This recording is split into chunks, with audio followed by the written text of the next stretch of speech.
light. He's the light. He's the light. Healed by his stripes. Paid the price for you and me. The victory is won. Brighter than the sun, and his love is better, son. Jesus Christ is the light. Hey, he's the light. Hey Shake Fam, welcome to season 2 of SCD interviews. You guys, this season is going to be epic, all right? You already know that this is the place where Christian creatives communicate, and I am your host, the founder of Shake Culture Dance, Leona Howard. I hope that you guys enjoy this season. I hope that you get a revelation from this season and all of the episodes. Everybody that is doing season 2 is in Jacksonville, Florida. So we are most definitely repping Duval all of season 2. And as you can see, we have a new setup. We are not virtual this year. No more panoramic. No more panoramic.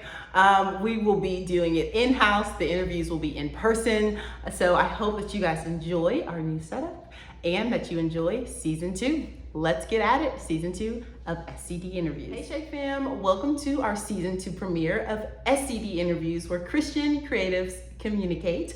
Today for our episode 1, I have with me to my right, Myesha, the Market Her, okay? She is the founder of a creative and digital marketing agency here in Jacksonville, Florida. She is from Cocoa, Florida though, okay? So she's in the Duval area, but she ain't from here, y'all. She ain't from here, y'all. Mm-hmm. She has over 10 years of marketing, public relations, and project management experience, you guys, and strategic planning too. So 10 years in the game, she knows what she's talking about.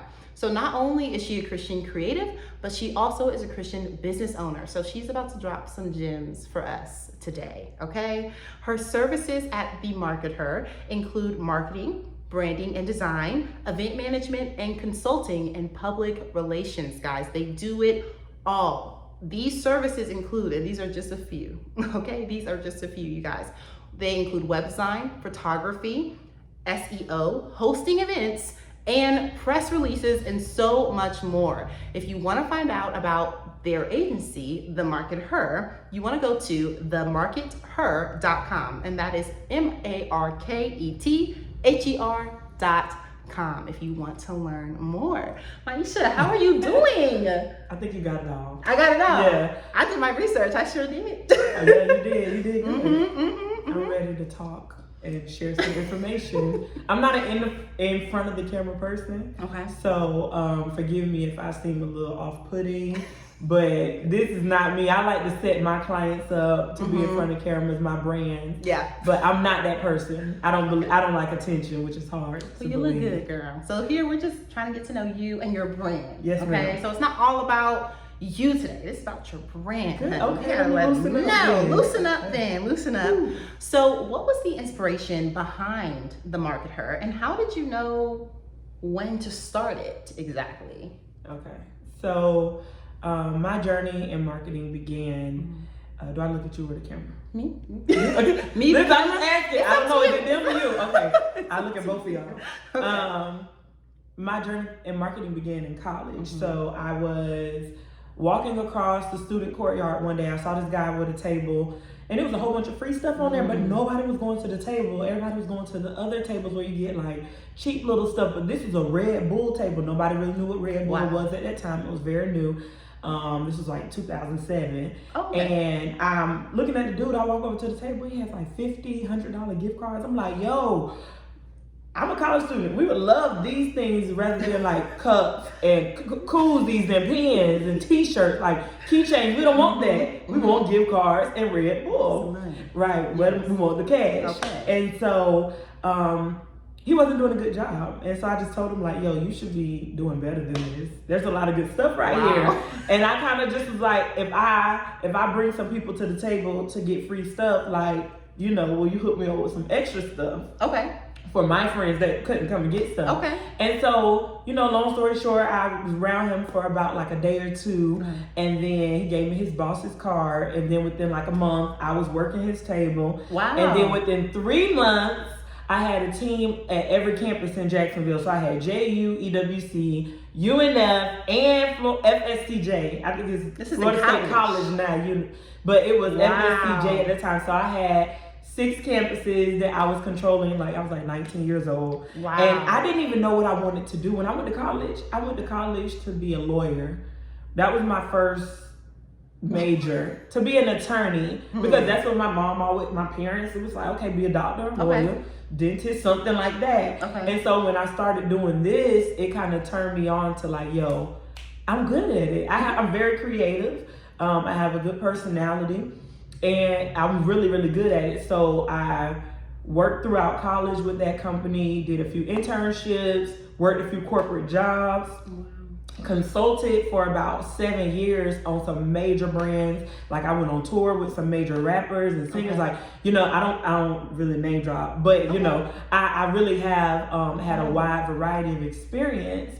And so when you ask me why did I start to market her, it's because when I was working in corporate America, there weren't many people that looked like me.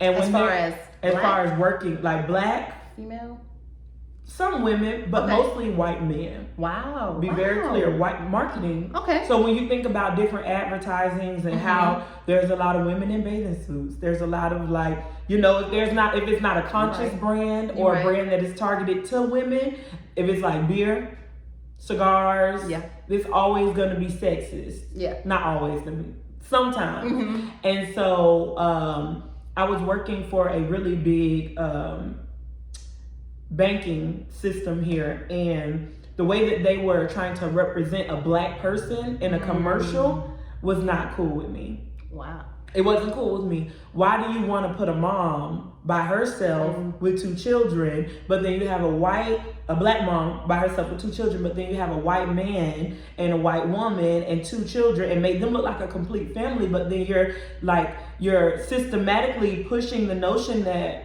black fathers leave their children. And I don't like that. Preach. And so that is why I started to market her, because eventually we're going to grow to be the largest consulting firm for people of color. And we're going to be consulting with larger brands like Apple, McDonald's, Microsoft, so that when you look on TV, you'll see yourself, or you'll see somebody who looks like me depicted in a better light, you know. And also, it could kind of help change the world. I say that because how you view people is how you treat them. Yes. So maybe if people saw black people differently, maybe they wouldn't feel a certain way about them. Maybe if they were represented different in TV, in commercials, in radio, in all entertainment, then maybe it could have saved us a whole lot of trouble. So that is why I started a marketer. Now, a couple of things I want to point out that you said that I thought were really awesome.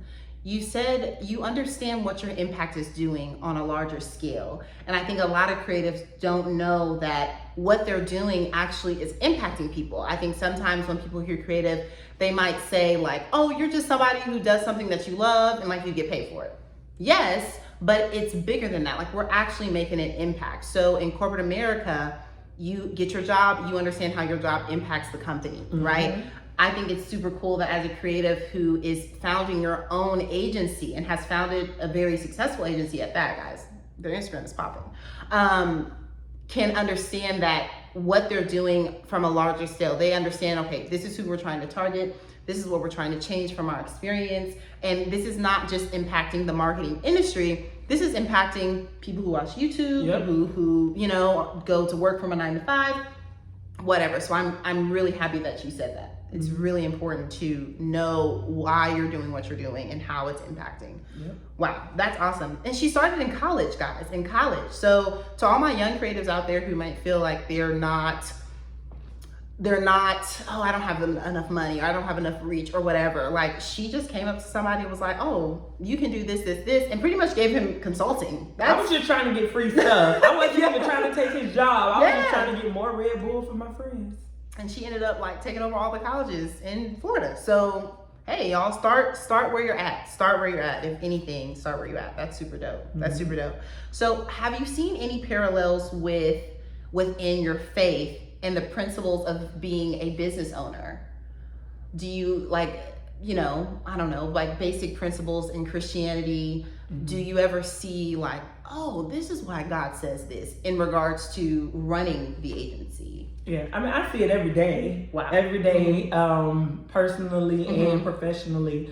But when you talk about parallels, there are a lot of parallels when you talk about running a business. You have to have foundational beliefs like integrity. Yeah. Because how can you run a business and I can't trust you? How can you work for me and I can't trust you? That's the deal. You know what I mean? You want to have integrity. You also want to treat people kind. You want to treat people with love. That was the number one commandment, love. So when you think about parallels, I believe that my business is founded on the principles of me being a believer. Come on now. You know, it's not like I separate the two.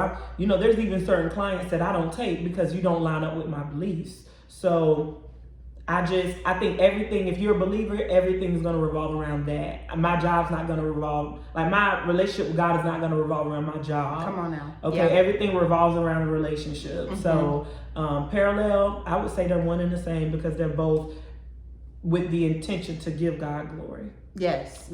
That's awesome. Come on, Myesha is dropping gems today. You only really 10 are, minutes listen. now. Only 10 minutes. It's only been 10 You are minutes. really she's really dropping gems because she understands that relationship is the foundation of success.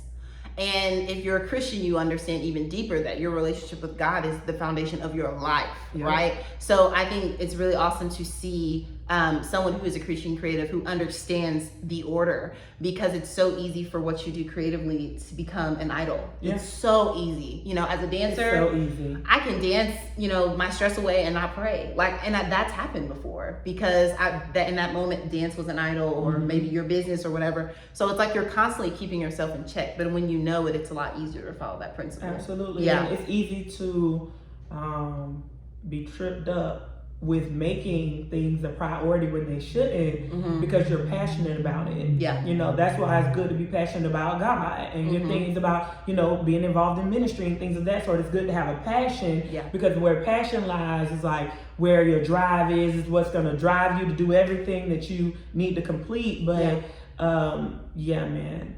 You got to have God at the base of everything. And if you don't, then can you truly call yourself a believer? Can you operate a business Come on now. with no values, no morals, no scruples, and call yourself a believer? No. Can you do bad business? You can't. That's just... Yeah. And I think there's also safety nets in being a believer when it comes to business, because like you said, there's certain lines you just know not to cross. I think a lot of times in business or trying to build those relationships and network, you might step over those boundaries. So I think Christianity kind of gives you some boundaries set already coming in that you don't have to cross to understand. You know? It's a lifestyle, man. Yeah. And when you think about it as boundaries, it's like, it's not even boundaries, it's how you live. Yeah. So if I live and breathe love, then that's what I'm going to do, whether I'm at church or in the grocery store or in a business meeting.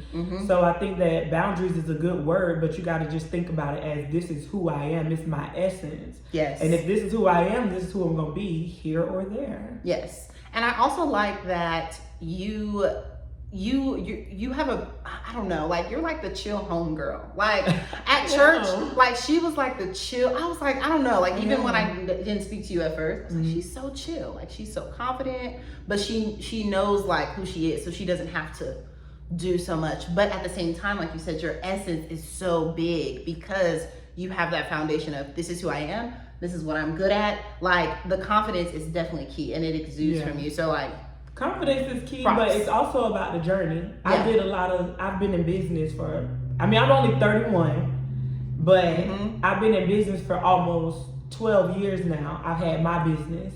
And for me to have been in business that long, not take any losses. So every year I do my taxes, I'm not in the red at all. Come on. Every year I'm making money. Even in the middle of the pandemic, I made more money than I ever made. Thank the Lord. Come on. Glory to God. Okay, bless his name, because it ain't nothing I did, right? Wow, that's awesome. But when I think about, you know, the financial part, I just think about how, I'm trying to get my words together. No, you're good. You're good. I'm trying to formulate my sentences properly since I'm sitting here on Shape Culture with the creators and all that. But I do think that to speak to my previous point, when you talk about lifestyle and scruples and morals, like to speak to that point, like to finalize it, I think that it's important to talk about the journey, because everybody didn't start in wholesome ways. I used to work in the strip club, and there's nothing wrong with the strip club. There's nothing wrong with strippers, but I just knew that that's not for me anymore. I wasn't a stripper. Let me clarify that. Yeah, let me roll. Hold up, run it back. I was not a stripper. Hey, but everybody can be saved and delivered. So come on now. Listen, no problem. No shout out to all. No problem with all ex strippers that's watching right now. But my journey was so long. It's been so long. I started in nightclubs. I was on tours. I remember it would be days where I would be going from one club to the next with an artist, and I wouldn't sleep. I would literally be driving. When they're sleeping on the tour bus, I'm driving in like an SUV trying to take some tour stuff to get there before they get there. Like they're going to the after party, I might get a 2-hour nap. And so being on the road taught me a lot. It taught me a lot of responsibility. I was only 22 when I was on the road. And so it taught me a lot, but it also helped redefine things for me. Like, certain things I just don't want to be around no more. Certain things I can't do. So when you think about boundaries and morals and scruples, don't beat yourself up if your journey is not, the way that people would tell you that it needs to be. We all mess up. We all make mistakes. We all have growing pains that we go through. We get lessons. We learn them. But the journey is something that you said confidence is key. I think I attribute my success to my journey. I've worked with many different types of businesses, and I've always remained humble. I did get a big head one time, but God humbled me very quickly. Like I was in the hospital for a week. Humbled me very quickly. Yeah. Wow. Okay. You can't walk around with pride because I believe that the gift in me is very big, and so I don't think God played with me like that. So the journey is key for me. You say confidence, I think journey, because the journey is what helps get you to the place. Yes. And I love that you pointed out that you might not always start where you think.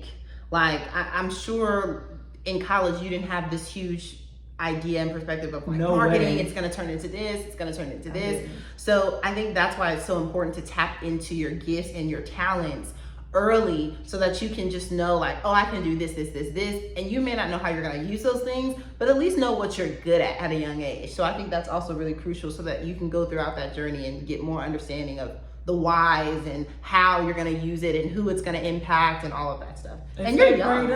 Stay prayed up too, because I remember when I was going back and forth with myself about closing down my personal consulting and opening up an agency. I was going back and forth, and I was praying, and I was really fasting and seeking God's face, and He confirmed it for me. So when you take out all the guessing and me having to think about it, and should I do it, should I not? When you pray, the answer falls. So yeah, and there's a lot of things as a business owner and as a creative, decisions that you're gonna have to make that don't make sense. That don't make sense. And so when you're praying and you understand that you hear the Holy Spirit and you have God's voice, even if they don't make sense, there's an assurance that, okay, this is going to go well because I know who I am, who I'm doing it for, and God gave me the go. There's a lot more confidence in your decision making when you do stay prayed up. So that is a great tip, y'all. That is a great tip. So you are a creative. She is a mother. She's a business owner, you all. What advice would you give other ambitious women pertaining to casting burdens onto the Lord? Because you carry a lot. The more responsibilities you have, the more stuff and people potentially that you're carrying, even if it's not, you might be super chill and unbothered, but you might still carry their energy, or, the responsibility can get a lot. There's a lot that you carry. So any advice to casting burdens onto the Lord? What is that process for you? I need advice from you. I feel as though I deal with things the way some people do, unhealthily. I shut down. And so when I'm really, really stressed and I'm really going through it, sometimes people just fall into worship. I used to be like that. I don't know what happened to me. Sometimes we go through seasons. I think it's the season that I'm in right now, where God is trying to prune something in me. But there used to be a time where you could always catch me falling on my face in worship, good or bad. But now when things are really bad, my anxiety has risen up. I developed some sort of anxiety. I bind it up in the name of Jesus because it won't stay. Come on now. But there was something that happened to me during pandemic, being in the house with children, trying to work from home, trying to do school from home. It brought about a lot of emotions for me that I wasn't able to handle in that moment. And so it now has attributed to my now, whatever you call this. But when you talk about casting burdens, it's important, even though, because sometimes we can know stuff and not do it. It's important to do that, because once you release it to him, once you give God whatever you're dealing with, or whatever you're struggling with, he will definitely lighten your burden. I've done it before. Yes. I can attest to it. I'm sure there's people on here who can say that they've done it. They've given God their heavy load, and they felt very light, very free. Yes. And that's like a benefit of being a believer. But sometimes there's a struggle with the human and the flesh and the spirit. So my spirit is saying, come on, worship. I know you don't feel like it. Come on, talk to the Lord. But my flesh is telling me, get in the bed. Shut down. Don't talk to nobody. Watch reruns of Sanford and Son. Just to eat ice cream, drinking ginger ale. But I appreciate the realness, because a lot of people, when they see, especially if you're strong in the faith and you're really bold about it, oh, you don't have any issues, you don't struggle with anything. No, we handle stuff the same way that everybody else does sometimes. And sometimes that can be, I think rest is healthy, but sometimes, like you said, shutting down and not talking about it or acting like it's not there is unhealthy. Even if you do have knowledge to cast your burden, it can be difficult. So I think that is a whole nother conversation in regards to mental health and the importance of counseling. And I think the pandemic as well brought out a lot of stuff for me. So I really made it in my budget and forced it in my budget to get on Better Health. Absolutely. This is not sponsored, but hey, we calling it in the name of Jesus. We will be sponsored soon. So I mean, it was just one of those things. And so I'm glad that you were honest of just like, I mean, sometimes I don't cast them. I just carry it. Listen, we're human. We are human, creative or not. Yes, creative or not. So yeah, that was a great answer. And Shake Fam, in the comments below, let me know how y'all cast your burdens. How do you de-stress?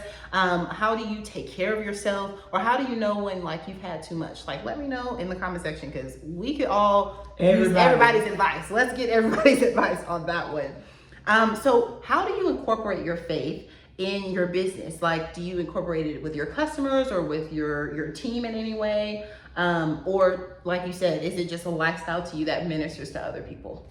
I think it's a mixture of all three. So when we talk about to my clients, some clients are comfortable with praying before we start, and some are not. So I always ask, whether it's a client meeting or it's a meeting with my consultants, my team, I say like, hey, I'm about to start with a word of prayer. Is everybody okay with that? And I believe that sets the tone for the meeting. Come on now, it does. And it also holds me accountable. I can't be up here praying for y'all to start the meeting and then cussing you out in the meeting. So it kind of just, it's a tool. Do the meetings get heated?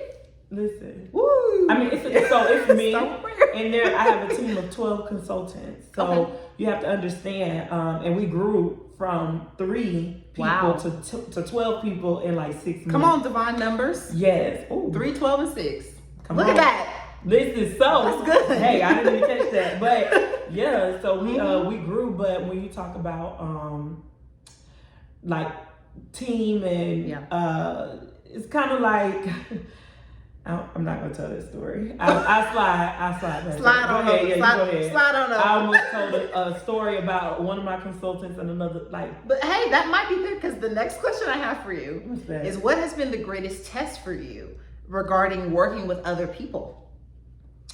Believe it or not, it's not my consultants. It's actually with my contracts. So I do a lot of contracting. So there'll be businesses that will call me and say, hey, we have a project that we need marketing for about 6 months. So it'll be like corporations, like I work with like Merrill Lynch, Medtronic, Bank of America, Miami Subs. Like there's so many different, Mountain Dew. But when they call me for those contracts, they call me and they just need me to do a certain project. And so the hardest part I have is coming into it as like an office and like being an independent contractor and like somebody who's in a supervisor position, thinking that they are my supervisor.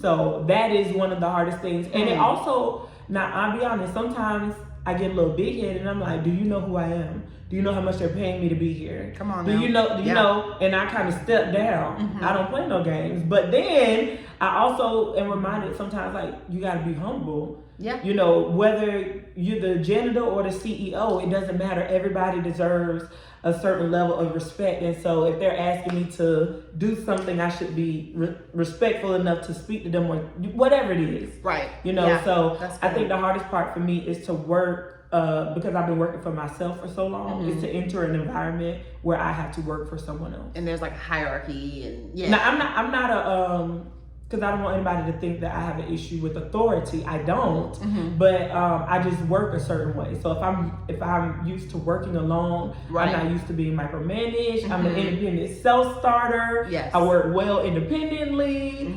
So it's just harder for me to collaborate with people sometimes. But I'm coming out of it now that I have a team. Okay, that's good. That's good. That's awesome. And I think too, especially if you are the person who you're the founder of the marketer, right? So you understand it on a different level. Yeah. And sometimes like communicating that to a team so that everyone gets on that same level of passion is actually quite difficult. Yeah.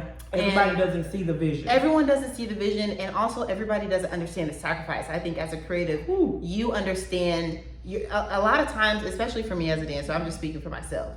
I am passionate about dance because I understand the sacrifices that have come with it. All the money, the time, the travel, the diet, the working out when I didn't want to, all of that stuff. That really makes you love it more because of the sacrifice. Whereas someone who isn't a dancer might appreciate my performance, but their passion for it is not going to be the same because they didn't really go through everything in order to get there. Like they're just with me in that space and enjoying that moment. So I think that's really cool that you pointed that out. But teamwork and working with other people is so crucial as a leader. And it brings out so many things. It's like a mirror moment. It is such a mirror moment. It's a mirror moment. It shows you that you're not as much of a follower as you think you are. Like I tell myself, I'm like, oh, you think you always the leader, girl. You want to be the line leader. You the leader. And sometimes it's hard to follow when you've already been leading. So. Yes. And I think too, I'm grateful that I grew up in a household where my leadership was encouraged. Yeah. And it wasn't like, girl, sit down. You know what I'm saying? Because I think a lot of people have it, but they've been told to sit down or that they do too much. That might mean you're a leader, okay? Because you might make people who maybe don't have that gift uncomfortable, and they'll be like, oh, you're doing too much. You're not doing too much. You're just walking in who you are, and it's just too much for those other people. So that's my gem for all the creators out there who might have been told, ooh, girl, you're doing too much, or you work too much, or whatever. If it comes naturally, do it. I mean, no explanation. None. Absolutely. None. So my last question for you. This is my last question. So as the founder of The Marketer, guys, and that is www.themarketer.com. I'm gonna shout that out once again. Check her out, y'all, and you can book on the website. You can find out more about her and all her team and what they have to offer. Because, honey, when I tell you, I only named a few services that they have. So check out their marketing agency. Call us. So as the founder of The Marketer, what has been your strategy in choosing your team? Has it always been a choice or recommended, or what is that process like of finding people? Well, I made a few fumbles. Okay. In the beginning, my team consisted of my family and friends. Okay. Never again.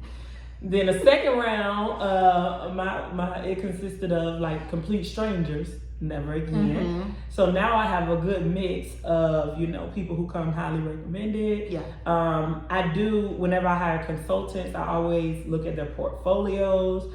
I have multiple conversations because if I'm putting out a certain quality of work and I hire you, you should be putting out that same level or higher. Come on. And so I like to be very thorough with my interviews, with the process. And so when I think about creating a team, I just kind of see, okay, if I can do everything that the marketer offers. Period. I can do everything. Go I check can out offer that list. That's every impressive. service. It's probably like 50 services. I can do all of that plus more, right? Yeah.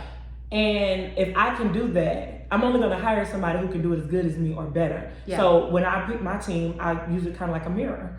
Okay, well, tell me about your experience. How does it compare to mine? Okay, tell me about your strengths. How does that compare to mine? How do your weaknesses? And then I kind of figure out, oh, you'd be a good fit because where I'm weak at, you're strong. So it's a very, I like to be thorough. And I also talk about the Lord very openly too.